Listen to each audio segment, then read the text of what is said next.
Sveiki. Šios dienos tema trupmeniniai reiškiniai ir ieškosime x reikšmių, su kuriomis trupmeninis reiškinys neturi prasmės. Sakykime, turim tokį trupmeninį reiškinį, 1 dalinta x minus 2 ir trupmeninis reiškinys neturi prasmės tada, kai vardiklis yra lygus 0. Taigi prilyginkim vardiklį 0 ir spręskime tokią lygtį. Taigi, ką mes darom? Skaičių be x keliam į kitą lygties pusę. Čia yra tiesinė lygtis, tai taip visą laiką ir sprendžiam. Su x paliekam kairiai pusiai, o be x keliam į dešinę lygties pusę.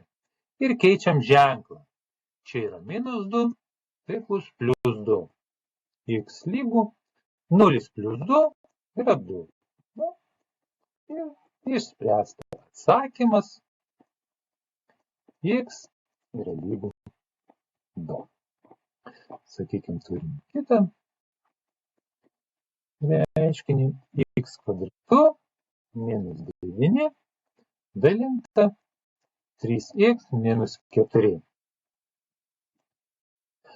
Taigi, mums skaitiklis neturi jokios reikšmės. Mums svarbiausia, kad vardiklis nebūtų lygus 0. Bet kadangi mes ieškom reikšmių, su kuriomis trupmeninis reiškinys neturi prasmės, tai mums būtent reikia vardiklį prilyginti 0. Taigi 3x minus 4 lygu 0. Ir vėlgi turim tiesinę lygtį, tai narius be x keliam į kairę pusę, į dešinę pusę. Ir tada turim 3x lygu 4. Minus 4 keliam į kitą pusę, keičiam ženklą ir gaunam plus 4. Arba tiesiog 4. Taigi, ką darom? X yra padaugintas iš 3, tai abi lygties pusės padalinam iš 3. Kairiai pusė gaunam x, o dešiniai gaunam 4/3. Arba 1 sveiką ir 1/3. Taigi su tokia reikšme trupmeninis reiškinys neturi prasmės. Užrašom būtinai atsakymą.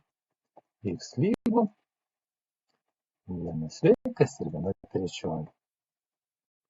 Sakykime, turim dar vieną reiškinį x minus 1 dalinta x kvadratu minus 4. Taigi vėl vardiklį prisilyginam 0. Lygu 0. Bet tokią lygtį jau esame sprendę, kaip sprendėm kvadratinės lygtis. Galim spręsti dviem būdais. Vienas iš būdų tai prisiminti greitosios daugybos formulės. A kvadratu minus b kvadratu yra lygu a minus b padauginta iš a plus b. Ir mūsų tą dalyką galime rašyti, kad tai yra x kvadratu minus 2 kvadratu lygu 0. Ir išskaidome dauginamuosius. Tai x minus 2 ir x plus 2. Kada dauginamųjų sandrauga lygi 0, tai kažkuris iš dauginamųjų yra lygus 0. Tai yra x minus 2 yra lygus 0. Arba x plus 2 yra lygu 0. Taigi x lygu 2, minus 2 keliam į kitą pusę, keičiam ženklą, gaunam x lygu 2. Ir čia taip pačiai. Plus 2 keliam į kitą lygties pusę, gaunam minus 2. Taigi su šitom dviem reikšmėm mūsų reiškinys neturi prasmės. Taigi atisa x lygu 2 ir x lygu minus 2. Na, taip pat galim spręsti kitų būdų. Tai yra, taip kaip nepilną kvadratinę lygtį, galim persikelti 4 į kitą lygties pusę. Bet kadangi buvo minus 4, pakeičiam ženklą, gaunam x kvadratu lygu 4. Ištraukiam šaknį iš abiejų pusių ir gaunam x lygu plus minus, tegu bus šaknis iš 4 ir x lygu plus minus 2. Tai atsakymą galim taip rašyti, arba atsakymą galima vėlgi užrašyti taip x lygu plus minus 2. Taigi dar vienas darinys. Sakykime, turim tokį uždavinį 5x minus 7 ir padalinta iš 3x kvadratu minus 27. Ir vėlgi, mums nesvarbu, kas yra skaitiklyje, o svarbiausia, kas yra vardiklyje. Taigi, kai vardiklis yra lygus 0, reiškinys neturi prasmės. Turim tokią lygtį, spręskime ją. Minus 27, kelkime dešinę pusę, gaunam 27, nes pasikeitė ženklas. Abilytės pusės padalinam iš 3, kairiai pusė gaunam x kvadratą, dešinė 9. Ir dabar traukiam šaknį iš abiejų lygties pusių.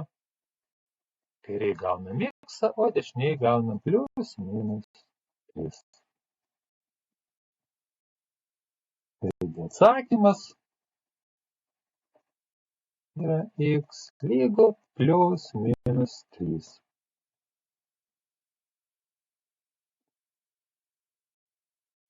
Taip, sakykime, turim dar vieną lygtį. 6x minus 1 dalinta iš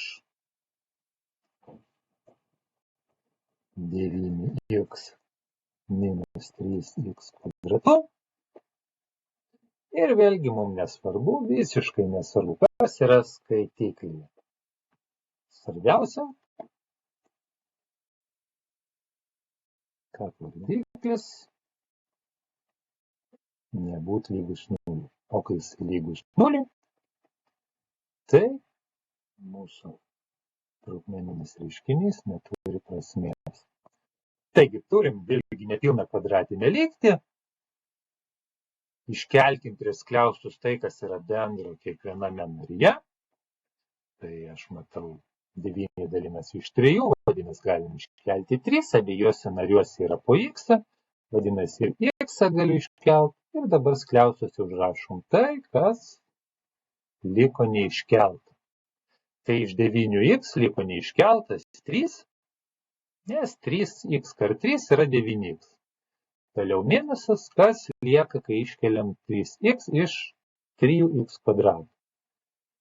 Kai iškeliam trejetą, lieka vienetas, vienetą galim nerašyti, o iš x kvadrato iškeliam x, lieka tiesiog x.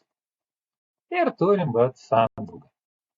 Kada sandauga yra lygi 0? Kai vienas narys lygus 0 arba kitas narys yra lygus 0. 3 minus x yra lygu 0. Taigi 3x lygu 0 tada, kai x yra lygus 0, o čia vėlgi skaičių keliam į kitą lygties pusę, gaunam minus x lygu minus 3, nes buvo plus 3, pakeitam ženklą, kai nukėlėm į kitą lygties pusę, gavom minus 3. Mes visgi ieškom x, o ne minus x, o todėl padalinam iš minus 1. Minus x iš minus 1 tai bus x, o minus 3 iš minus 1 bus 3. Taigi x 0 arba x lygus 3. Su šitom reikšmėm trupmeninis reiškinys neturi prasmės. Taigi atsakymas x lygu 0 ir x lygu 3. Taip, čia visur rašiau sveikuosius skaičius, bet iš tikrųjų trupmeninis reiškinys gali būti ir su trupmeniniais skaičiais, ir su dešimtainiais, su bet kokiais racionaliaisiais skaičiais. Taigi, sakykime, turim dar vieną lygtį. 2x minus 1. Na ir padalinkim iš x kvadratu minus 9x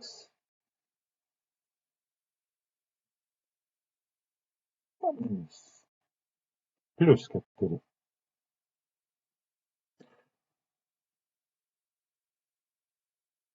Taigi, viską darom taip pačiai. X kvadratu minus 4x plius 4 turi būti lygus 0. Turim kvadratinę lygtį, pilną kvadratinę lygtį. Taigi galim skaičiuoti diskriminantą. Diskriminantas yra b kvadratu, tai bus 16 minus 4ac minus 16 lygu 0. Taigi turim dvi šaknis, kurios yra lygios. Taigi x1, 2 yra lygu minus b, tai 4, plius minus šaknis iš 0 ir dalinta iš 2. Šaknis iš 0 yra 0, 4 iš 2 yra 2. Taigi abi šaknis yra lygios 2. Tai galima sakyti, kad tai yra tik viena šaknis, tik vienas sprendinys. Rašom atsakymą. A plus c, x yra lygus 2.